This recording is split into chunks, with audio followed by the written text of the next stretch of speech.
On paper, the Abxylute 3D1 is the most interesting handheld PC that's ever been made. It's such a crazy idea. Actually, it's not just one idea, but like 7 ideas. It's got this huge screen that feels more like you're holding a tablet or a little TV than a handheld. You can attach a keyboard and use it like a laptop. The controllers come off and you can use those wiggle switch style or shove them into this thing and make it into a big controller. It's powerful. You can play games looking real nice and smooth. And its most interesting part is this button here. This is the 3D button and it literally makes your games look 3D on the screen. Glasses free 3D. I can't show it to you in this video. It's not gonna look like anything to you, but I'll try to explain it in a bit. But it doesn't just make 3D games look 3D. It can apply that 3D effect to anything. Even retro games, even freaking YouTube videos. But it's also been a roller coaster of emotions reviewing this thing. There are some serious issues that get in the way of me having fun with the 3D stuff. I've had ups and downs. Some stuff is amazing and some stuff has problems. Depending on what you want, this might be the best handheld ever for you, or it might fall flat on its face. Not literally, I hope, because that would break it. First mostly, let's cover the specs and the price. This thing is rocking the Intel Core Ultra 7 258V chip. We get 32 gigabytes of LPDDR5X RAM, a 1TB NVMe SSD. The screen is basically 11 inches, 2560 by 1600 resolution, up to 120 Hz refresh rate, and obviously it's a magical glasses-free 3D screen. There's magic in there. And we also get Wi-Fi 6E, Bluetooth 5.3, 100-watt charging, and a 50-watt-hour battery. Wait, did I read that right? That's not a lot of, We'll have to talk about that. This is being launched on Kickstarter. The early bird price is $14.99 in their early promotion during their campaign until December 12th, I think. And after that, the retail price is $17.99. And you want to know, is it worth it? Well, I'm not going to tell you that right in the first 2 minutes. You gotta watch the video, silly. And let's move on to the tour portion of the video. Here's the front, and the top, and underneath, it looks like that. And there's some stuff around back too. I'm not going to go into details about the controls because there's a lot more interesting things to talk about, so I'll just say that the controls are excellent. I love the D-pad, amazing quality inputs, and I love the feel of it. Great sticks and triggers, awesome input quality, great buttons, and I really like this trackpad. It has this nice subtle haptic feedback that makes it feel like you're actually moving a cursor around on a screen. It feels great. Actually, let me give this thing props to the hand feel in general. Like everything from the plastic to the movable parts and the accessories and the controls, everything feels top quality. I mean, you get what you pay for, and even though this thing costs an arm and a leg and an ear and a toe, as my mom would say, you do get something that feels like a premium device for what it's worth. And it's worth a lot. It's not cheap. Okay, so we gotta talk about the elephant in the room, by which I mean this handheld. This thing is an elephant. It's freaking huge. Like enormously, ridiculously huge. It's not so heavy that you can't hold it, it's just so big that it feels weird to hold it. It does have a lovely strong kickstand around back, so it's actually really easy to put on the desk. I found I really like using it with a lap desk when I'm just sitting with it on a chair or couch or whatever. It is very comfy to hold though. There's nice ergonomic humps around back that feel great to squeeze. And on the front, these kind of slanted areas on the side, they do look a little weird, but they're made for comfort. Usually I find that handhelds with removable controllers aren't all that comfy, but this thing is honestly super comfy to hold. Abxylute didn't have to sacrifice comfort even though they have removable controls. And yeah, the controllers come off with these buttons here, and it's this sort of slidey rail method of attachment. So you can use the controllers when they're on the device, or you can take them off and use them like this, sort of wiggle stick style, and that works. You can do that if you want to, but I don't particularly like the feel of these when they're not attached to anything. However, they also give you this middle cheese wedge looking thing that the controllers slide into, and this looks weird. It does look weird, obviously, but it is super comfy. Because the screen is so big, it's actually totally viable to prop it up on a table and just play with the controller in your hands. I really like playing like this, to be honest. And there's actually a third way to play, which is to attach the keyboard and play with it like a laptop. And this actually works awesome. And the keyboard is good. It's great, actually. It looks cool, and the keys have a satisfying feel to them, and I actually enjoy typing on it.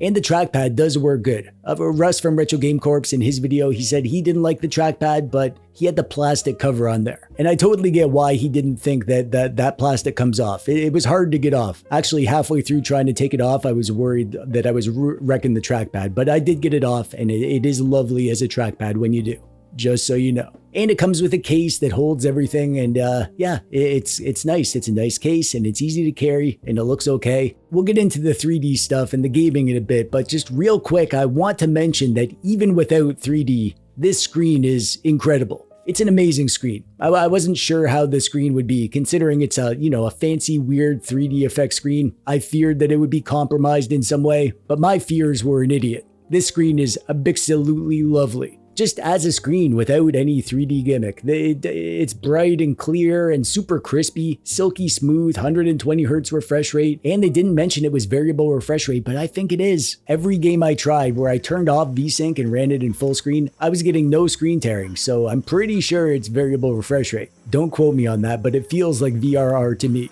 And obviously, it's huge. That's what she said, which is just amazing to game on. That's what she said too. And gaming on it looks amazing, but even just like using it as a computer, it's great for everything. I think whether or not you like the 3D gimmick, just don't worry about the device itself. It is lovely to game on and use, even without considering any of the 3D stuff. And the sound is fine.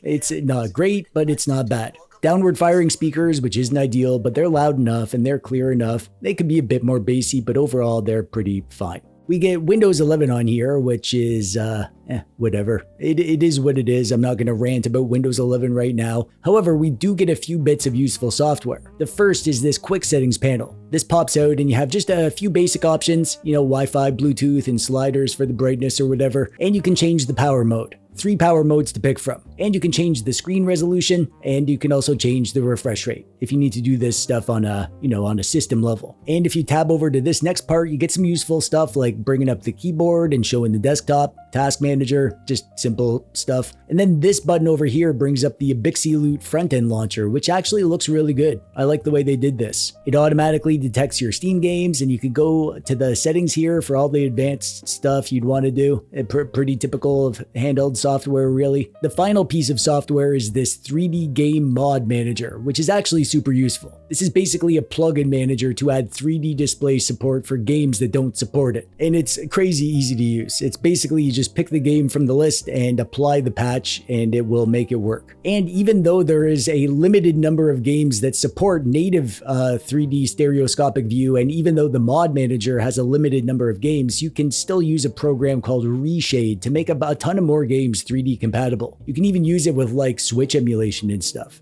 And okay, yep, I've dawdled long enough. Let's get into this 3D effect stuff, because this is really the big selling feature of this thing. You want to know, what is the 3D like? And I can't show you how it actually looks because that's just the way videos work. It's you're not watching a 3D video, so it wouldn't do anything, but I'll try to describe it. The way the 3D works is there's 2 cameras up here on the top that do face tracking. They know how close you are to the screen, and it even has a little on-screen notification thing to tell you when you're too close or too far. And when you're in the sweet spot, the device will use some fancy polarization tricks to make it so that one eye sees one image and the other eye sees another image. However, the application that you're using will need to support side-by-side 3D. So for example, this movie trailer here is a side-by-side 3D movie. If I make that full screen and I toggle the 3D mode, the device uses AI processing to be constantly tracking your face and adjusting the screen so that the proper image goes to each eye. Same thing with games. For any game that supports side-by-side mode, or for any game that is compatible with a mod manager or Reshade, you can have that game show in side-by-side mode, and then with the toggle, you're going to be seeing the game in 3D. And as for what it's actually like, I guess it's sort of like, picture the scene of a game. Like this scene in Tomb Raider. Picture this as like a little diorama inside your screen. I can see the flat land in the background with this raised platform rising up and the trees standing there. And Lara Croft sort of looks like a little action figure or something. It does work and it's kind of neat, but it's also, I don't know what I was really expecting, but it almost feels like the opposite of what I'd want. Like I thought maybe seeing a scene in 3D would make it feel big and immersive, like I'm in a 3D world, but it doesn't. I don't feel like I'm standing in front of of Lara Croft, checking her out in all her glory. It feels like I'm looking at a mini scene, like a toy set with Lara Croft is just the size of an action figure. A good looking action figure, and it does look 3D, but it just doesn't give me the feeling of immersion that I kind of was expecting. Actually, when I turn the 3D off, it feels more immersive because then I can more easily suspend my disbelief and imagine the scene as a big jungle scene that Lara's in, rather than looking down into a mini diorama.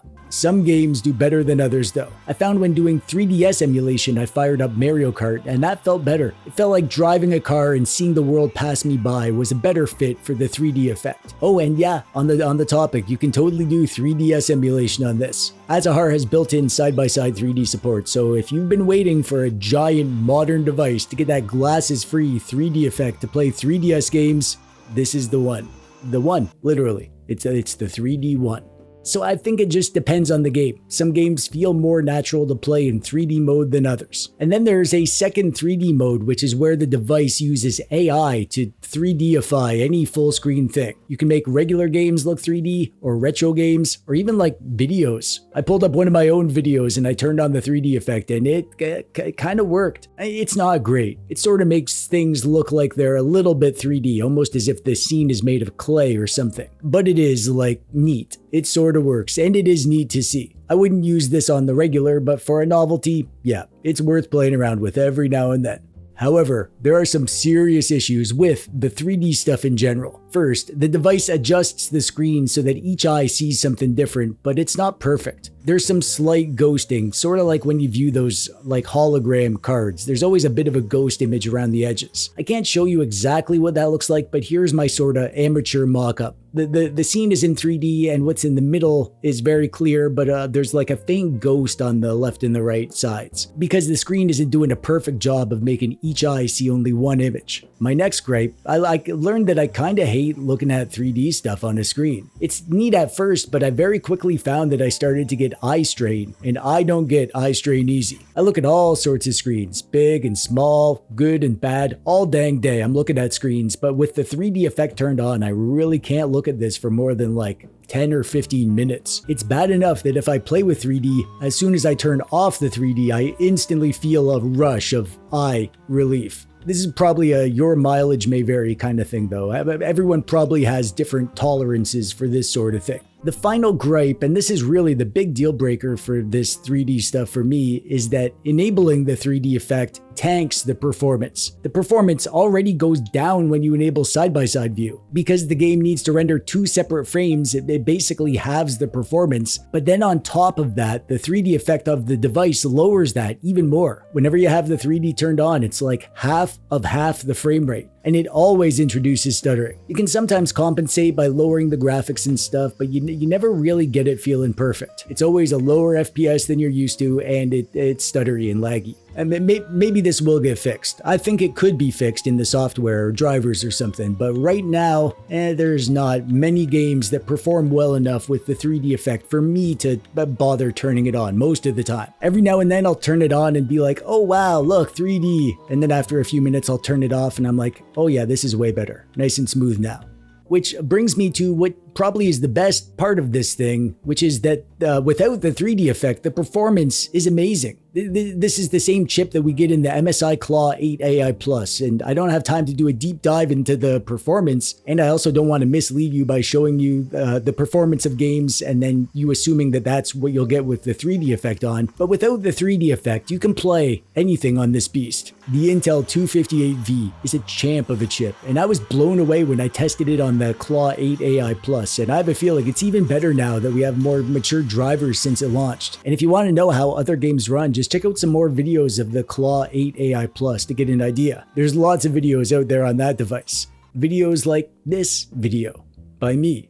One more quick downside that I need to mention is the battery. This thing has a 50 watt-hour battery, which isn't much even for a lower powered handheld, but this is a high powered handheld. The guts require lots of juice, and it has this huge honking screen. So you can expect maybe an hour of game time if you're lucky, if you're pushing it. Maybe up to 2 hours if you're playing easier stuff. The silver lining is that this is an efficient chip when you're not pushing it. It doesn't suck back lots of juice when you're playing really lightweight stuff or not using the 3D, and even just using it as a computer. It lasts about as long as like a laptop or whatever. But if you're really gaming, you're going to want to be near a power source or have a battery bank to charge it up, at least if you want to game for more than an hour or so. In some ways, the 3D1 is an apt name, because I feel like they played their cards too early here. The 3D effect is the one thing that they wanted everyone to know about, but that's the one thing that's totally weird and not great, because everything else about it is amazing. I love the huge screen, and the controls are great, the build quality, using it just as a non-3D gaming PC. It's among my favorite devices, to be honest. It's great, I love it, but that 3D effect was such a letdown. It's the one thing about it that people are going to be interested in, and I think it's the one thing that isn't worth getting it for. So whether or not you'll enjoy this device will depend on how important that 3D effect is to you. If you want a big, beautiful, weird yet wonderful handheld PC, this one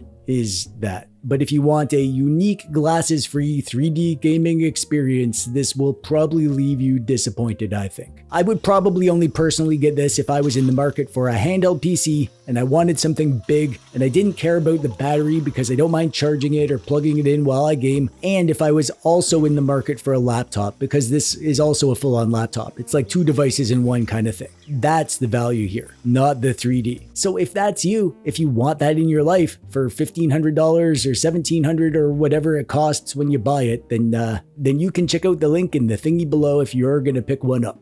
And that'll do it from me for today. I'm TechDweeb, thanks for watching, bye bye.